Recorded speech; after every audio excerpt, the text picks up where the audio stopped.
Hello மக்களே, March 4 சலங்கையிலே promo review தான் பார்க்க போகிறோம். உங்களுக்கு என்னோட ரிவ்யூ பிடிச்சிருந்தா சீரியல் குட்டி ரிவ்யூ மறக்காமல் சப்ஸ்கிரைப் பண்ணிக்கோங்க. இதில் ஐசியூவில் இருக்கிற கிருஷ்ண பிரசாத்துக்கு சாரதா முதல்ல கோயிலில் உள்ள பிரசாதம் கொடுக்குறாங்க, ஹோமத்தை வச்சு விடுறாங்க. அடுத்து மீராவையும் வச்சு விட சொல்கிறாங்க. மீரா சாரதாவோட அன்பை புரிஞ்சுக்கிறாங்க. சாரதா அக்கான்னு சொல்லி பேசுகிறாங்க அவங்கக்கிட்ட. அதுக்கடுத்து குடும்பத்தில் இருக்கிறவங்க எல்லாருமே ஹாப்பி. அப்புறம் ககனுக்கும் பூமிக்கும் ப்ரீ வெட்டிங் ஷூட்ஸ் ஏற்பாடெலாம் நடந்துகிட்ருக்கு. நக்ஷத்ராவும் அங்கே இருக்காங்க, செரியும் அங்கே இருக்காங்க. நக்ஷத்ரா அந்த செட்டப்பெல்லாம் பார்த்துட்டு அவங்களும் ககன் கூட ரொமான்ஸ் பண்ணுற மாதிரி இதெல்லாம் அவங்க கனவுல நினச்சி பார்த்து சந்தோஷப்பட்டுட்டு இருக்காங்க. செரி வழக்கம் போல் என்ன நீ கனவுலோகத்தில் இருக்கியா அப்படின்னு சொல்லிட்டு நிஜத்தில் ககன் அண்ணாக்கும் பூமிக்கும் தான் அங்கே ப்ரீ வெட்டிங் ஷூட் நடக்குது, நீ ஒன்றே அந்த இடத்துல வச்சு வைக்காது அப்படின்னு சொல்லிகிட்டு இருக்காங்க. அவனே நட்சத்திரம் சொல்கிறாங்க, அவள் ககன் மாமா பக்கத்தில் ஒரு சூனிய பொம்மை மாதிரி இருக்கா அப்படின்னு சொல்லி பேசிகிட்டு இருக்காங்க. நீ தான் சூனிய பொம்மை அப்படின்னு சொல்லிட்டு அவங்க நட்சத்திரம் கனவு கண்டுக்கிட்டு இருக்கா. அப்புறம் ககனுக்கும் பூமிக்கும் ஃபோட்டோ ஷூட்ஸ்லாம் நடக்குது. நிறைய அந்த ஃபோட்டோகிராஃபர் நிறைய போஸ் இதெல்லாம் சொல்கிறாங்க, இப்படி நின்னுங்க அப்படி நின்னுங்கன்னு சொல்லிட்டு ககனுக்கு பாதி தெரியலை. ஒன்று அதுக்கடுத்து சரி சொல்கிறான், அண்ணன் இந்த இடத்துலலாம் இந்த படத்துலலாம் வீக்கு, நான் சொல்லித்தரேன் அப்படின்னு சொல்லிட்டு அவன் நட்சத்திரா கிட்ட நம்ம 2 பேரும் எடுக்கலாம் அப்படின்னு சொல்கிறான். உடனே நட்சத்திரம் இதுக்கு ஒத்துக்கலை. நான் என்ன உன் கூட சேர்ந்து அந்த மாதிரிலாம் போஸ் கொடுக்கணும் அப்படின்னு சொல்லி சண்டை போடுறாங்க. நீ இப்போ என் கூட நின்று ஃபோட்டோ எடுக்கல, நானாக இதை மாமாக்கு அந்த வீடியோ காட்டுவேன் அப்படின்னு சொல்லி மிரட்டுறாங்க, பிளாக்மெயில் பண்ணுறாங்க. நட்சத்திராவும் ஒத்துக்கிறாங்க. ஒத்துக்கிட்டு இவங்க நட்சத்திரம் சரி பண்ணுற மாதிரி அங்கே ககன் பூமியும் பண்ணி ஃபோட்டோஸ் எல்லாம் எடுத்து வீடியோ அந்த மாதிரிலாம் எடுத்துகிட்டு இருக்கும்போது அதுக்கடுத்து அவங்க 2 பேரும் மெய் மறந்து ரொம்ப போயிருந்தாங்க. இவங்க கட் சொல்லியும் அவங்க ரொம்ப நேரம் ரொமான்ஸ் பண்ணிகிட்டே இருக்காங்க. ஆஸ் யூஷுவல் ககன் ரொமான்ஸ் பண்ணிகிட்டே இருக்காங்க. இங்கே மீரா கேபிக்கு காஃபி கொடுக்குறாங்க. கேபி அவங்க மூஞ்சி பார்க்கவே இல்லை, கீழே பார்த்துட்டே காஃபி வாங்கி பேப்பர் படிச்சுட்டு ஒரு வேலையை பார்த்துட்ருக்காங்க, நோட்ஸ் எடுத்து எழுதி பார்த்துட்ருக்காங்க.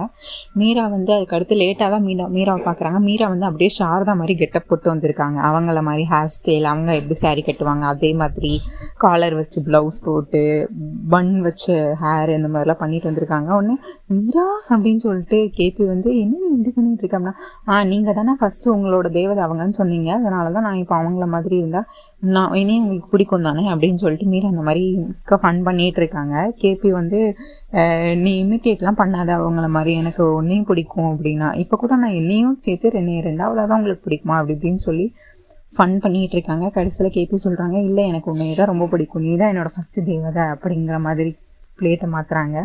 அவங்க கேபிக்கும் மீராக்கு இடையில கொஞ்சம் ஃபன்னாக போய்கிட்டு இருக்கு. அவங்க ஒன்றா பண்ணிவிட்டு அதுக்கடுத்து ஜாலியாக கீழே படியில் இறங்கி வந்துட்டுருக்காங்க. சரச்சந்திரா இந்த மீராவோட இந்த கிட்ட பார்த்து அவங்களுக்கு கோவம் வருது.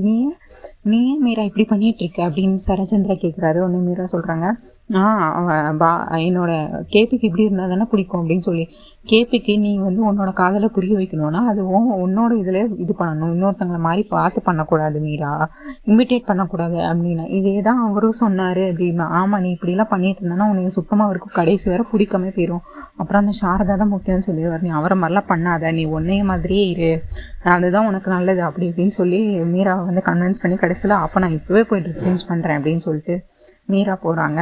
அதுக்கடுத்து பூமி சரச்சந்திரா கிட்ட பேசுகிறாங்க. பேசிட்டு அப்பா ஒரு குட் நியூஸ் அப்படின்னா, என்னம்மா ரொம்ப சந்தோஷமாக இருக்கேன், என்ன குட் நியூஸ் அப்படின்னு கேட்பாங்க. நீங்கள் என் கல்யாணத்துக்கு ஒத்துக்கிட்டதே பெரிய குட் நியூஸ் தான், அதை விட பெரிய குட் நியூஸ் என்னப்பா இருக்க போகுது அப்படின்னு சொல்லிட்டு பேசிகிட்டு இருப்பாங்க. நீங்கள் சரச்சந்திராவுக்கு கோவம் வரும், ஆனால் வெளிக்காட்டிக்க மாட்டாங்க.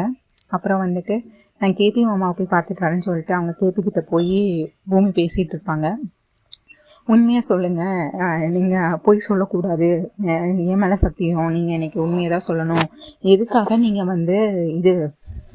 நீங்கள் சூசைட் அட்டம் பண்ணீங்க அப்படின்னு சொல்லி கேட்டுட்டு இருப்பாங்க பூமி. அதுக்கு அவங்க ஒன்று ஒன்றா சொல்லி சமாளிப்பார்.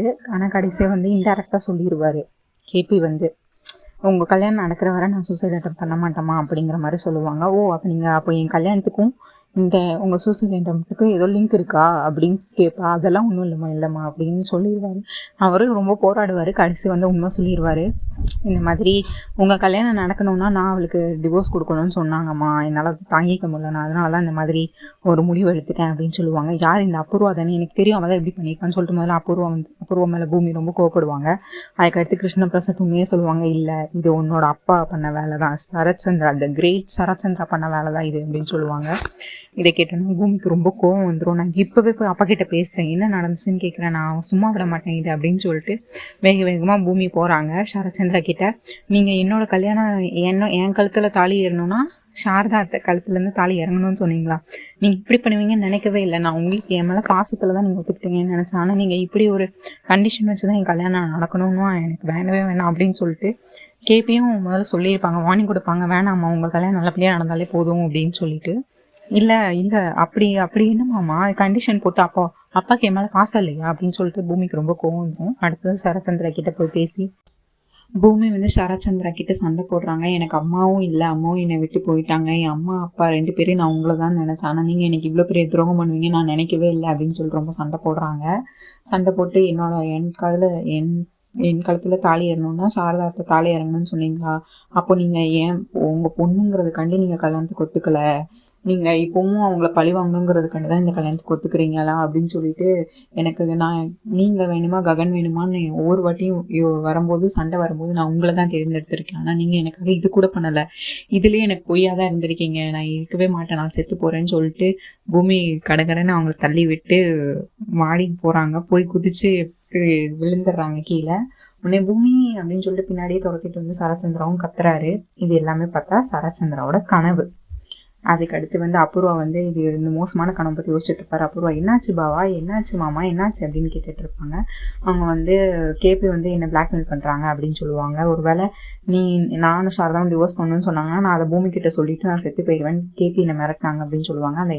ஆஃப்டர் ஆல் அந்த கேபி உங்களை மிரட்டுறானா, நீங்கள் எதுக்கும் கவலைப்படாதீங்க மாமா அப்படின்னு சொல்லுவான் திரும்பி அபூர்வா. நீ இதே தான் எப்பவும் சொல்லிகிட்டே இருக்க, ஆனால் நீ எதுவுமே பண்ண மாட்டேற, இப்போ பாரு மெஹந்தி ஃபங்க்ஷன் வரைக்கும் வந்துருச்சு, இன்னும் கல்யாணம் மட்டும்தான் பாக்கி அப்படின்னா, நீங்கள் கவலைப்படாதீங்க மாமா அப்படின்னு சொல்லி திரும்பியும் அவங்க வாக்கு கொடுத்துட்ருப்பாங்க. தாலி ஏறுறதுக்கு முன்னாடி நான் நிறுத்துவேன் அப்படின்னு பாருங்கள், வேணாலும் இதையுமே பிளான் பண்ணி பண்ணணும், நீங்கள் பூமியோட கண்ணோட்டத்தில் நீங்கள் வில்லனை தெரியவே கூடாது, அவங்கள கடவுளாக நினைக்கிறது அப்படி இருக்கட்டும் அப்படின்னு சொல்லி திரும்பியும் இந்த மாதிரி சொல்லிட்டு இருப்பா. இப்போ தான் கேபி கிட்ட போய் பூமி போய் பேசுவாங்க. பேசிட்டு என்னாச்சு அப்படின்னு கேட்பாங்க. அவங்க ககன் மேலே பழி போட்டுருவாங்க. ககனுக்கு என்ன பிடிக்கல, அதனால தான் நான் டிவோர்ஸ் கேட்டாங்க, அதனால தான் நான் சூசைட் பண்ணிட்டேன் அப்படிங்கிற மாதிரி சொல்லுவாங்க. இதெல்லாம் ஒரு காரணமாக எனக்கு ககனுக்கு உங்களை எப்பயும் தான் பிடிக்காது அப்படிங்கிற மாதிரி பூமி சொல்லுவாங்க. எல்லாமே மாறும் ஆமாம், கொஞ்சம் வெயிட் பண்ணுங்க அப்படின்னு சொல்லுவான். இப்போ கூட அப்போ என் கல்யாணம் நின்று போயிருமே அப்படின்னு சொல்லுவான். அப்போ அவனே கேபி சிரிச்சுக்கிட்டே ஃபன் பண்ணிகிட்டு இருப்பாங்க.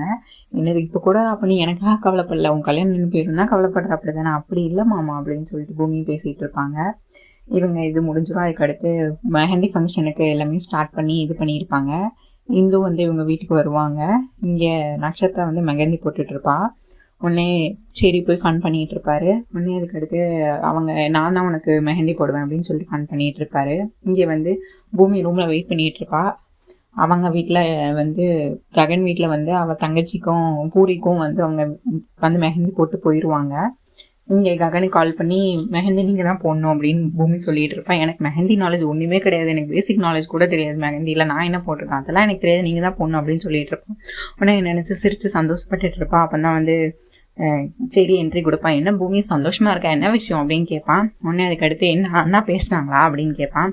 ஆமாம் அண்ணா மெஹந்தி போட வர சொல்லியிருக்கேன் அப்படின்னு சொல்லுவா. ஓ இது நல்லா இருக்கே, ஓ அந்தளவுக்கு லவ்வா அப்படின்னு சொல்லிட்டு திரும்ப நம்ம இதை நம்ம நட்சத்திரா ட்ரை பண்ணக்கூடாதுன்னு சொல்லிட்டு நட்சத்திரா ரூமில் வெயிட் பண்ணிகிட்டு இருப்பா.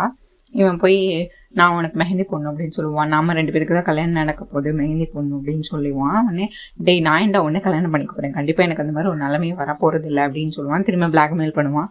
நான் உனக்கு மெஹந்தி போட்டு நீ போட்டுக்கலன்னா நான் இதை போய் மாமா கிட்ட அந்த வீடியோ காட்டுவேன் அப்படின்னு சொல்லிட்டு மிரட்டுவான். சரி போட்டுக்கோ அப்படின்னு சொல்லிட்டு இவள் ஆல்ரெடி நட்சத்திரம் அவள் ஃப்ரெண்ட்ஸை விட்டு செடிக்கிட்ட பேச சொல்லியிருப்பா, ஒரு ஃப்ரெண்டை விட்டு கேர்ள் ஃப்ரெண்ட் மாதிரி. ஒன்று அவள் கால் பண்ணுவான். ஒன்று இவன் நட்சத்திர கை விட்டு மெஹந்தி போடுறதை விட்டுட்டு அவகிட்ட ஃபோன் பேச போயிடுவான். அதுக்கடுத்து நட்சத்திராவும் தப்பிச்சிருவாங்க.